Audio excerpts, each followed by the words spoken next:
दोस्तों, दुनिया में कोरोना कहर बनकर टूट रहा है, लेकिन भारत पूरी मजबूती से इसका मुकाबला कर रहा है। पूरा देश मिलकर कोरोना से जंग लड़ रहा है। इस जंग में भारत को कई मोर्चों पर बड़ी कामयाबी हाथ लगी है, तो कई मोर्चों पर इसे चुनौतियों का सामना भी करना पड़ रहा है। लिहाजा दोस्तों, आपको इस वीडियो में हम कोरोना से महामुकाबले में मिल रही जीत से रूबरू करवाने वाले हैं, जो भारत सरकार, वैज्ञानिकों और मेडिकल जगत में नया उत्साह भरने वाली हैं।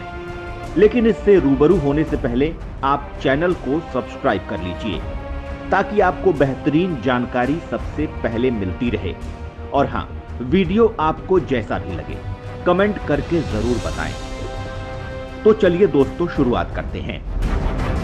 नंबर 1, कोरोना पर भारत के लिए सबसे बड़ी गुड न्यूज। भारत में कोरोना वायरस पर अच्छी खबर आई है।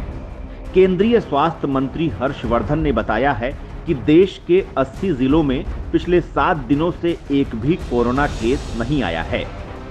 देश में इस समय कोरोना के 29,000 से ज्यादा मरीज हैं। देश के कई जिले कोरोना की रफ्तार को रोकने में कामयाब दिख रहे हैं।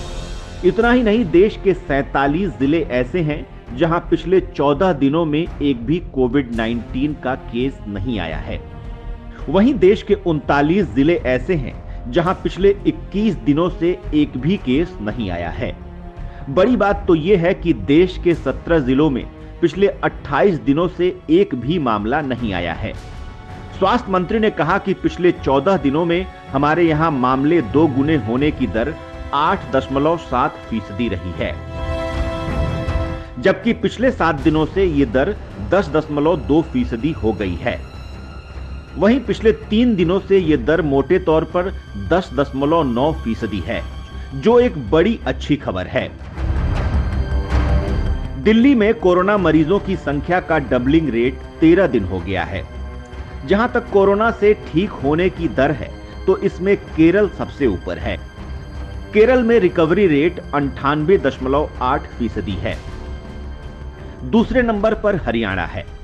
तमिलनाडु 97.7% रिकवरी रेट के साथ तीसरे नंबर पर है। गुजरात का रिकवरी रेट खराब है। यहां का रिकवरी रेट 67.5% है।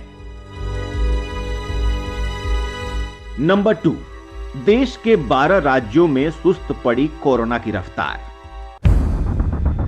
कोरोना वायरस की वजह से देश में संक्रमित लोगों की संख्या 30,000 हो चुकी है।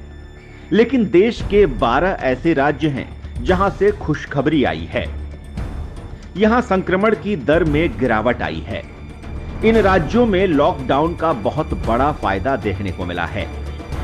गोवा, मणिपुर, त्रिपुरा और अरुणाचल प्रदेश तो पूरी तरह से कोरोना मुक्त हो गए हैं, जबकि कुछ राज्य ऐसे हैं जहां तेजी से आंकड़ों में कमी देखी गई है।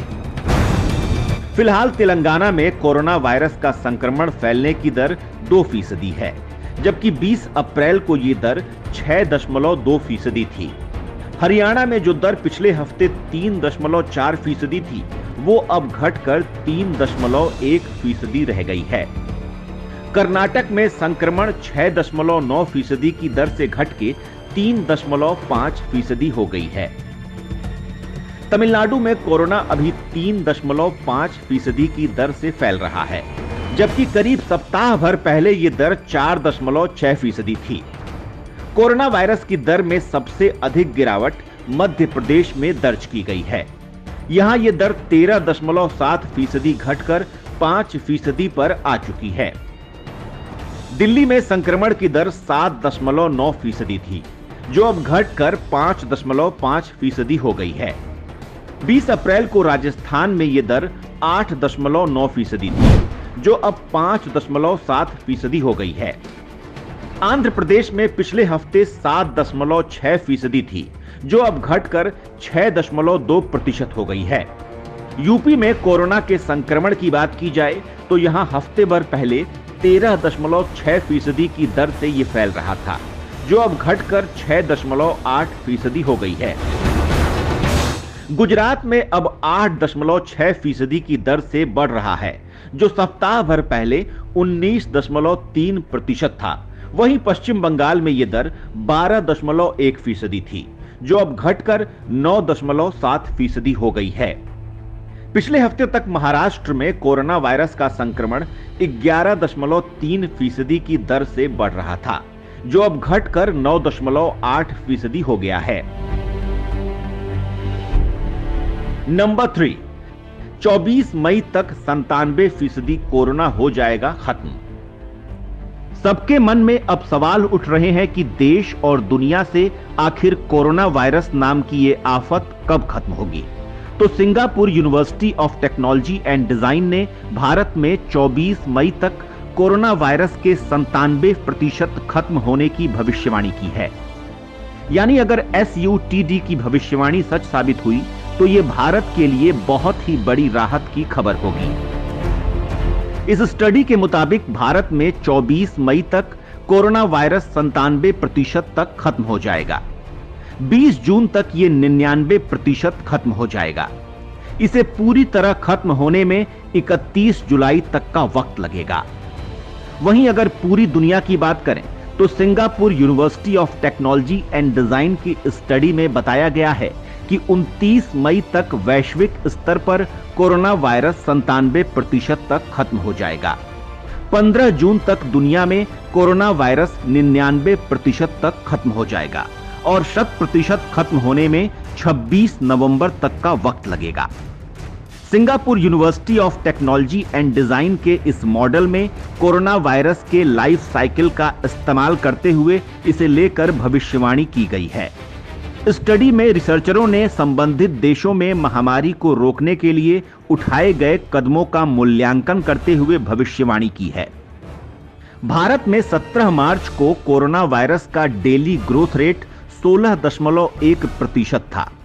23 मार्च को यानी लॉकडाउन से एक दिन पहले ये अब तक के सबसे उच्च स्तर 24.8% पर पहुंच गया, जो 26 अप्रैल को 7.8% पर आ गया है। नंबर 4, टेस्टिंग किट का हब बनेगा भारत।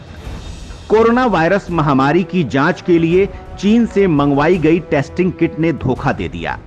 इसके बाद अब भारत ने अपने यहां पर टेस्टिंग किट बनाने पर काम शुरू कर दिया है।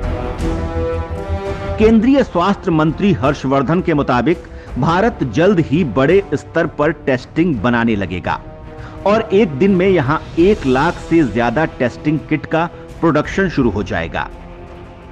RT-PCR टेस्टिंग किट की सारी प्रक्रिया पूरी हो चुकी है। ICMR के अप्रूवल के साथ ही प्रोडक्शन शुरू हो जाएगा। 31 मई तक देश में रोजाना 1 लाख टेस्ट हो पाएंगे। केंद्रीय मंत्री के मुताबिक भारतीय वैज्ञानिक, बायोटेक्नोलॉजी एक्सपर्ट वैक्सीन को बनाने पर भी काम शुरू कर चुके हैं। इसके अलावा जेनेटिक सीक्वेंसिंग को लेकर भी स्टडी जारी है। आपको बता दें कि कोरोना वायरस की पहचान करने के लिए टेस्टिंग काफी जरूरी है। अभी भारत में रोजाना 40 से 50 हजार के बीच में टेस्ट हो रहे हैं। भारत लगातार इसकी क्षमता बढ़ा भी रहा है। अब तक देश में 7 लाख से अधिक कोरोना वायरस के टेस्ट हो चुके हैं। भारत ने बीते महीने में चीन से करीब 5 लाख रैपिड टेस्टिंग किट मंगवाई थी, लेकिन यहां उम्मीद के मुताबिक नतीजे नहीं आए। लिहाजा भारत अब विदेशों से मंगवाने के बजाय देश में ही इनका प्रोडक्शन शुरू करेगा। नंबर 5, IIT जोधपुर की कोरोना पर बड़ी खोज। IIT जोधपुर के अध्ययनकर्ताओं का दावा है कि बगैर लक्षण वाले कोरोना मरीजों की भी पहचान की जा सकती है। IIT जोधपुर के बायो साइंस विभाग के शोध पत्र में बताया गया है कि कोरोना पॉजिटिव रोगियों में गंध या सूंघने की क्षमता खत्म हो जाती है। गंध के आधार पर स्क्रीनिंग कर कोरोना वायरस पॉजिटिव रोगियों का पता लगाया जा सकता है। इस रिसर्च में बताया गया है कि कोरोना वायरस HACE2 यानी ह्यूमन एंजियोटेंसिन कन्वर्टिंग एंजाइम 2 नामक KS एक खास रिसेप्टर से संपर्क के लिए जाना जाता है। ये वायरस का एंट्री पॉइंट होता है जो बाद में फेफड़ों समेत शरीर के दूसरे हिस्सों में फैलता है। आपको बता दें कि कोरोना वायरस में अब तक कई ऐसे पॉजिटिव मामले सामने आ चुके हैं जहां रोगी में बीमारी के लक्षण नहीं नजर आते हैं, लेकिन उनमें सूंघने या जीभ से स्वाद को पहचानने की शक्ति खत्म हो जाती है। लक्षण न दिखने पर ऐसे रोगियों को नेफ्रोलॉजिस्ट से जांच के बाद सेल्फ क्वारंटीन के लिए भेजने में आसानी होगी। इससे रोगियों की जिंदगी भी खतरे में नहीं पड़ेगी और संक्रमण फैलने का जोखिम भी कम होगा। भारत के लिहाज से यह खोज काफी मायने रखती है, क्योंकि यहां 65% से अधिक ऐसे मामले हैं जहां रोगियों में लक्षण की पहचान करना मुश्किल हो रहा है।